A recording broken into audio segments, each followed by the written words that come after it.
Well, hundreds of families got enough fresh food for a month today at the latest Foodbank distribution. This was the second time the Foodbank held this event at Wright State University's Nutter Center. And News reporter Deborah Bogart has continuing coverage of their help during this ongoing pandemic.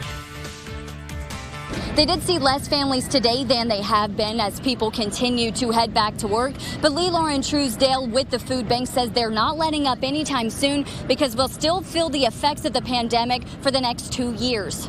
It's not the long line we've been seeing at the Foodbank's recent distributions, but it's still a heavily needed service. Lee Lauren Truesdale says they served 667 households today, 521 of them for the first time ever. We will be in this for the next 18 to 24 months at the minimum. And of course, even then it's hard to plan because this fall, if we get a second round of COVID that really, takes a toll on the community, we know that our numbers will continue to go back up. In April, during their distribution at the Nutter Center, Truesdale says they served about 1,300 families, just shy of 5,000 people. But she says even though the numbers are dropping, they're still above average. We still know that there's folks out there who expended their savings. They're trying to find additional support for their children because there's still maybe a child care hang up or limited availability at a child care center. So really just trying to help families during this time as people get back on their feet is really important. They started Wednesday's distribution about 2 hours early because of the threat of severe weather.